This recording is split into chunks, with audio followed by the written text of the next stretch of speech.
Marwadi university మంచి భవిష్యత్తు కోసం తెలుగు విద్యార్థులు ఇష్టపడే యూనివర్సిటీ. కాల్ 9059052378 9059052379.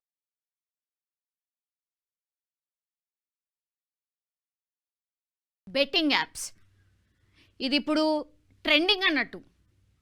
దేంట్లో ప్రాణాలు పోతున్నాయి నాయన అని ఒకవైపు, తర్వాత ఈ సెలబ్రిటీల లిస్టు రోజుకో లిస్ట్ బయటకు వస్తుంది అదొకటి, తర్వాత ఇప్పుడు ప్రభుత్వం కూడా దీన్ని సీరియస్గా తీసుకోబోతోంది. మేబీ సిబిఐ కూడా ఎంటర్ అవ్వచ్చు ఈ బెట్టింగ్ యాప్స్ని, అంత సీరియస్గా తీసుకుంది సర్కార్ అనేటువంటిది చెప్తున్నారు. నిజంగా తీసుకోవాల్సిందే, నిజంగా ఎంటర్ కావాల్సిందే. ఈడీ ఎంటర్ అవుతుంది అని మొన్నటి వరకు వార్తలు వచ్చినాయి. ఇప్పుడు సిబిఐ ఎంటర్ అవుతుంది అంటున్నారు. పారదర్శకంగా దీని మీద పూర్తిగా విచారణ జరగాల్సిందే. ఇందులో హవాలా డబ్బు ఉందంటున్నారు, చైనా నుంచి ఇది ఆపరేట్ అవుతుందంటున్నారు. ఏందో అసలు రకరకాలుగా చెప్తున్నారు. అది ఏదన్నా కావచ్చుగాక దీని మీద విచారణ అయితే జరగాల్సిందే. ఎందుకంటే ఎన్ని ఇన్సిడెంట్స్ చూడాలి, ఇంకెంతమంది చనిపోవాలి, అర్థం కాని పరిస్థితి ఉంది. ఒక్కసారి చూడండి పాపం, ఇది ఎంత దారుణమైన సంఘటన అంటే మేడ్చల్లో జరిగింది. ఇది మేడ్చల్ ప్రాంతానికి చెందిన సోమేష్ గత కొన్ని సంవత్సరాలుగా ఈ బెట్టింగ్స్కు బానిస అయ్యాడు. సంవత్సరాలుగా బెట్టింగ్కి బానిస అయ్యాడు. ఐపీఎల్ మ్యాచ్లు స్టార్ట్ అవ్వడంతో ఎలాగైనా డబ్బులు దక్కించుకోవాలని బయట నుంచి దాదాపు 2 లక్షల రూపాయల వరకు తీసుకొచ్చి బెట్టింగ్స్లో పెట్టాడు. అసలు ఐపీఎల్ పాజిటివ్ కంటే చాలామంది ఐపీఎల్ ఫ్యాన్స్ ఉన్నారు. నిజంగా బాధపడతారేమో ఈ వార్తను చూసిన తర్వాత. చూడండి, ఆనందించండి, నో ప్రాబ్లం ఎట్ ఆల్. కానీ ఈ బెట్టింగ్ జోలికి పోవడమేంది? అది కూడా నిన్న మొన్న ఒక వార్త వచ్చింది. బస్ డ్రైవ్ చేస్తూ ఐపీఎల్ మ్యాచ్ చూస్తున్నాడు సెల్ ఫోన్లా పెట్టుకొని. ఇదెంత డేంజరు? అసలు కొన్ని వార్తలు అయితే నిజంగా ఆశ్చర్యం వేస్తుంది, ఆ తర్వాత భయం కూడా వేస్తుంది. ఇట్లా ఐపీఎల్ మ్యాచ్ల మీద బెట్టింగ్, ఇది అందరికీ తెలిసిందే. చాలామంది ఐపీఎల్ మ్యాచ్ అనగానే ఎప్పుడెప్పుడు వస్తుందా అని వెయిట్ చేస్తూ ఉంటారు. అదేదో జూదం లెక్కనే అన్నట్టు ఇదిగా. ఇతను కూడా పాపం సేమ్ అదే జరిగింది. సోమేష్ అనే వ్యక్తి ఐపీఎల్ మ్యాచ్లు స్టార్ట్ అవ్వడంతో ఎలాగైనా డబ్బులు దక్కించుకోవాలంటే డబ్బులు సంపాదించాలి, ఐపీఎల్ మ్యాచ్ల మీద పెట్టి డబ్బులు సంపాదించాలనే ఆలోచనతో దాదాపు 2 లక్షల రూపాయల వరకు తీసుకొచ్చి బెట్టింగ్ పెట్టిండు. అయితే డబ్బులన్నీ పోవడంతో ఎలా తిరిగి చెల్లించాలో అర్థం కాని స్థితిలో తను మనోవేదనకు గురై రైలు కింద పడి ఆత్మహత్య చేసుకున్నాడు. యూ ఇమాజిన్, మొత్తం ఓన్లీ కేవలం 3-4 రోజులు అవుతున్నది ఈ మ్యాచ్ స్టార్ట్ అయ్యి. 3-4 రోజులల్లనే ఆయన 2 లక్షల రూపాయలు తెచ్చిండు అని అంటే అసలు ఇక మ్యాచ్లు అయిపోయేంత వరకు ఇంకెన్ని రూపాయలు తెస్తుండేనో, అసలు ఇంకేమవుతుండేనో ఊహకు కూడా అందుతలేదు ఇది. సో ఈ 2 లక్షలు ఎట్లా ఇప్పుడు తీసుకొచ్చిండు, వస్తాయి అనుకున్నాడు, రాలేదు. ఇప్పుడు ఏం చేయాలి? ఇది తెలుస్తుంది, అప్పులలో వచ్చి అడుగుతారు, ఇంకా చెప్పడానికి లేదు. ఏం చేయాలా? తీరా చూస్తే ఆత్మహత్యనే శరణ్యం అనుకున్నాడు. తీరా పోయి డైరెక్ట్ పోయి రైలు కింద పడి ఆత్మహత్య చేసుకున్నాడు. ఏం చేయాలి? వాళ్ళ పేరెంట్స్ ఏం చేయాలి? వాళ్ళు ఇంత దారుణం ఉంది. ఇప్పుడు ఏమైంది? అయితే ఎంతకీ ఆయన ఇంటికి రాలేదట. ఈ డబ్బులు తీసుకున్నాడు, ఆత్మహత్య చేసుకున్నాడు, అయిపోయింది కథ. అసలు తెలియని కూడా తెలియదు వాళ్ళకి. ఏందబ్బా మా కొడుకు ఇంకా ఇంటికి రాలేదు, ఏమైపోయిందా ఏందా అని వీళ్ళు ఎంక్వైరీ, అంటే తల్లిదండ్రులు కుటుంబ సభ్యులతోని ఫ్రెండ్స్తోని అందరితోని ఎంక్వైరీ చేయడం స్టార్ట్ చేసిరు. అన్ని చోట్ల ఎంక్వైరీ చేసిరు. సాయంత్రం అయినా కూడా ఇంటికి రాకపోవడంతో తల్లిదండ్రులు పోలీసులకు ఫిర్యాదు చేసినారు. అప్పటికే రైలు పట్టాలపై డెడ్ బాడీని ఫోన్ని గమనించి ఎంక్వైరీ చేయగా సోమేష్దే అని నిర్ధారించి కుటుంబ సభ్యులకు సమాచారం అందించారు. పోలీస్ కంప్లైంట్ ఇవ్వడానికి పోయినరు. మా కొడుకు ఇట్లిట్లా మరి కనబడతలేడు, ఎటు పోయిండో ఏందో అని అంటే పోలీసులకు ఇన్ఫర్మేషన్ వచ్చింది, ఇట్లా రైలు పట్టాల మీద ఒకటి ఉంది, ఎవరో ఏందో అని. తీరా చూస్తే ఎంక్వైరీ చేస్తే ఏమైంది, వీళ్ళ కంప్లైంటు అట్లాగే పోలీసులు ఇక్కడ ట్రాక్ మీద చూస్తే సోమేష్దే. అతని తల్లిదండ్రులు బోర్న విలిపిస్తున్నారు. అవును, ఇప్పుడు ఏం చేయాలి మరి? ఎవరు అసలు ఊహకు కూడా అందదన్నట్టు ఇవన్నీ కూడా.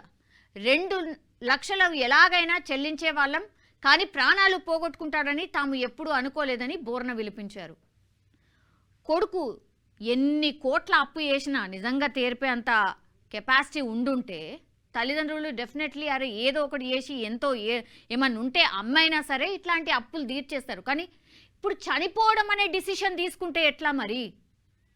తప్పు చేయకంటే ముందన్న ఉండాలి, చేసిన తర్వాత ధైర్యంతో చెప్పే అంతనన్ను ఉండాలి కదా.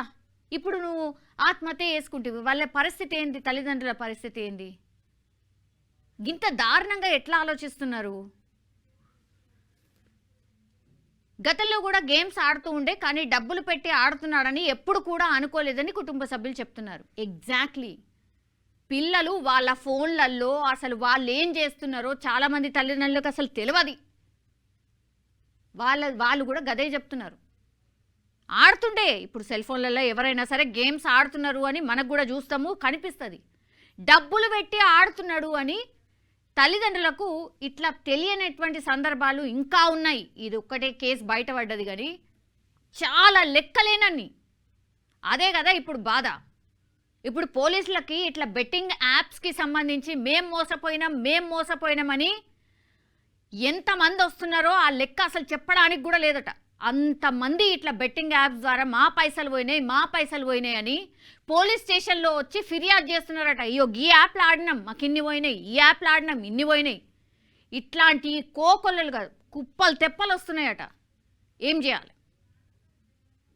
ఇట్లా లాస్ట్కి వస్తే ఇట్లా ప్రాణాలు తీసుకుంటున్న వాళ్ళ పరిస్థితి కూడా ఇగో గిట్లుంది. ఇట్లా పోతున్నాయనే కదా ఇప్పుడు పెద్ద పోరాటం స్టార్ట్ అయింది. వచ్చి ధైర్యంగా ఫిర్యాదు చేయండి, ఆ బెట్టింగ్ యాప్స్ జోలికి వెళ్ళకండి. ఈ వార్తలు ఇంత నడుస్తున్నటువంటి టైంలో మళ్ళీ ఐపీఎల్ మ్యాచ్ మీద బెట్టింగ్ పెట్టిండంటే సోమేష్ అసలు ఎట్లా ఆలోచించిండు, ఏం చదువుకుంటున్నారు మీరు, ఏం తెలుసుకుంటున్నారు?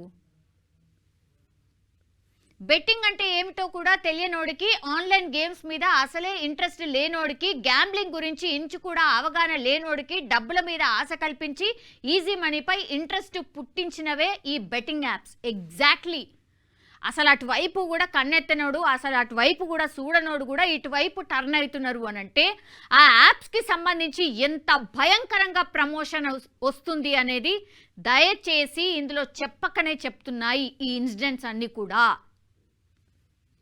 సెలబ్రిటీలు, యూట్యూబర్స్, ఇన్ఫ్లుయెన్సర్ల మాటల్ని గుడ్డిగా నమ్మి అడ్డంగా బుక్ అయిపోయిన వాళ్ళు లెక్కలేనని సంఖ్యలో ఉన్నారు. వాళ్ళు పోగొట్టుకున్న డబ్బులకు లెక్కలేదు, వాళ్ళు కోల్పోయిన జీవితాలకు విలువ కట్టగలమా?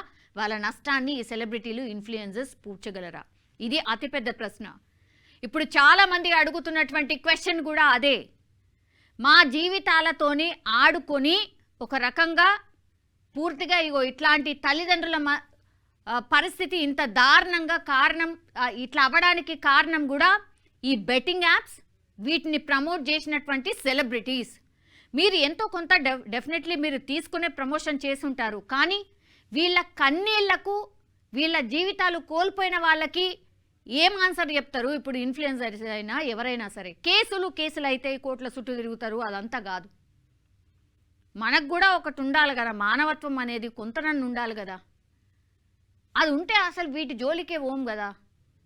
ఎన్నేండ్ల నుంచో జరుగుతున్నది, ఇప్పుడు యాక్షన్ స్టార్ట్ అయింది. ఎప్పుడో జరగాల్సింది యాక్చువల్లీ.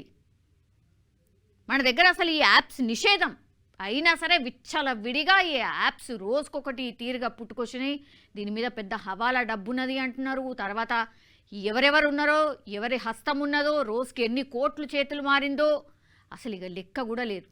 కనీస అవగాహన లేకుండా ఇన్ఫ్లుయెన్సర్స్ కానీ లేకపోతే సెలబ్రిటీస్ కానీ యాప్స్ని ప్రమోట్ చేసిండ్రు. ఇప్పుడు జీవితాలు ఆగమైపోతున్న పరిస్థితి కనిపిస్తోంది. కానీ ఒక అడుగైతే పడింది. నిజంగా ఇదైతే కొంత సంతోషించాల్సిందే.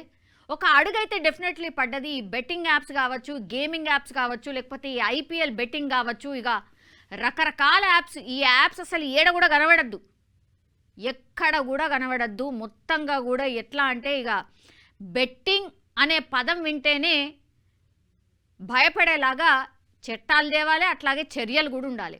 ఇది ఎవరైనా సరే ఇప్పుడు ఈ ఇన్సిడెంట్స్ చూసిన వాళ్ళు ఎవరైనా సరే రెస్పాండ్ అవుతున్న విధానం ఇది. సో దయచేసి దీన్ని చాలా సీరియస్గా తీసుకోండి. చాలామంది కంపారిజన్ చేస్తూ మాట్లాడుతున్నారు. అప్పట్లో డ్రగ్స్ కేసు అయింది కదా, గట్లనే అయి ఇది కూడా అట్లనే అవుతుందా? ప్లీజ్ దయచేసి అట్లా మాత్రం కాకుండా చూడండి.